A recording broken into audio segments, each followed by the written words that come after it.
Alright folks, part 2 of our little repairing the pipe video. So I have the steel in the back, the piece that I pulled out of the river before, with another piece of that welded on, badly welded. I have, and you can probably see in the camera because I'm holding it, but I have a tremor, and it gets better and worse, depending on the day, I guess, how much sleep I've had, stuff like that. And I was using a crappy, cheap old stick welder that I picked up some 10 years ago now, I think. The problem is the little tremor here becomes quite a big tremor at the end of the stick, which is why I usually, generally speaking, use a wire feed welder. Got a big one in the workshop, but it's a pain to move around, and that place is currently being rebuilt, basically. Getting rid of a bunch of old desks that we don't need, putting in shelves, stuff like that. So getting it out of there was going to be a massive pain anyway. Don't use gas on the wire feed welder, just flux cored wire, so it's arc welding, just like a stick welder, but the wire feed allows me to be closer to what I'm welding, and it allows for a constant rate of metal being laid down, so all I have to do is worry about moving it in the right direction.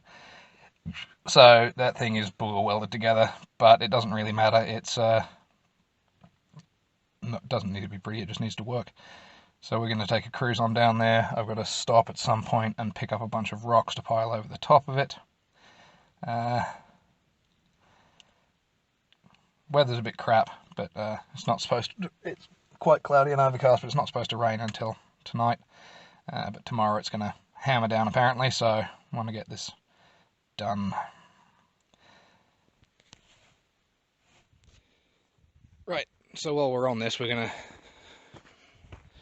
stop and collect rocks that have come out of the edge of the trail. Means I'm not having to dig holes.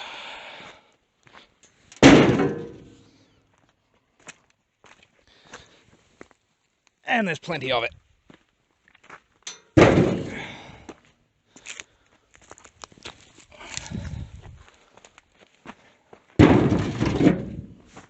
So I'll just keep doing that on the way down. As you can see, all the way down the trail edge, there's rocks that have come out, just as it's slowly washing away. So it makes it easy to get the rocks. Where we're going is down there.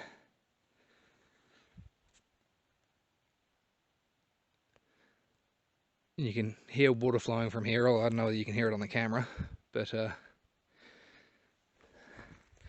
smart fella brought his gumboots today, so we should be good. Alright,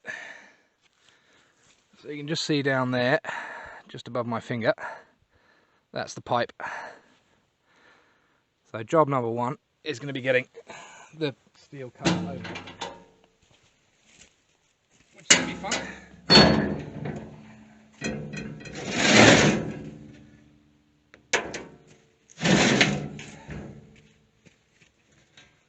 Yeah.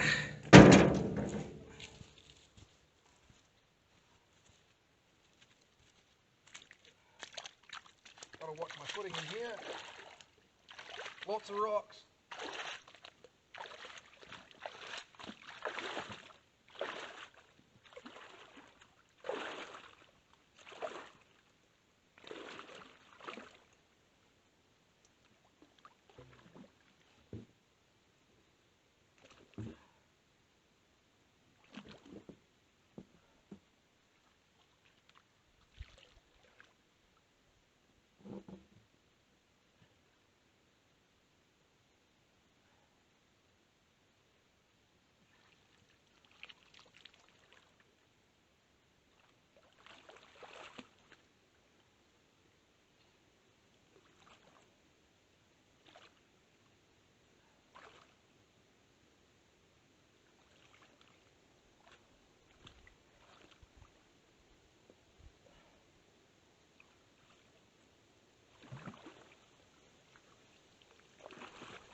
Well, unfortunately,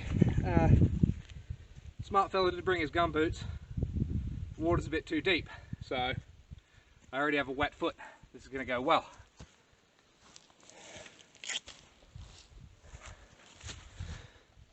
Alright, take you guys for a quick walk, see what's been done. You can see all these rocks here were put in by the property owner, because people who think that the way to four-wheel drive is to hit a wet spot and put your foot down have been digging this out for years. What is wrong with low-range four-wheel drive, I ask you? It can get a bit deep here, but it's not like it's a river crossing. Anyway, so if you look down through the hole there, you can see the pipe running across my shitty weld job. And it's just going to cover up. What we're going to do is we're going to pile a bunch of rocks around the sides, then put a bunch on top to keep it protected and make it not look like just a chunk of steel. Well, I don't suppose it really matters, not many people come down here, but I want to get it covered up with rocks anyway. So, yeah, that's where we're up to.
probably just about enough of that, I think.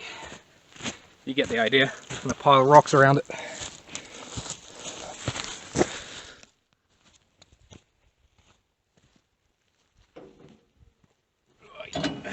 Right, so behind the camera there is the spot we've fixed. Pipeline runs down that way to the river, and then off in the direction behind the camera, sort of following the trail to get to two other tanks. We've got a middle tank with a pump on it, which pumps into the main storage tank right at the top of the hill. Quickly, the reason why I've done this is because the pipe was fully exposed there, and that's a problem anyway, but we do get people four-wheel driving down here, which they shouldn't be doing. I have permission to be on this property, so the place that my family lives is on a private estate. This is on the majority property. It's about 400 and something acres, I think. The property owner bought the place. He has a separate water system, but we have, or I have, and one other person, my dad, have permission to come down here when we need to. If we need an extra vehicle or something, we can grab somebody else, so long as it's them coming down with us. But we do get people coming down here who apparently do not know how to four-wheel drive, and we get dig outs and stuff like that on the trail. Now, it's a pretty big hole right next to where that is, and if somebody isn't watching what they're doing or they don't care, it wouldn't be the worst driving line in the world to turn slightly right and try and keep your tyres high, and then they'll go straight over the top of the pipe. Also, coming into winter, and I don't think it's going to get down below freezing tonight, but tomorrow it is, and Wednesday it is, and we are in the bottom of a hole, so cold air sinks. So yeah, don't want the pipe to freeze, don't want someone to run over it. Worthwhile little project to tool around with. Nice quiet spot down here anyway.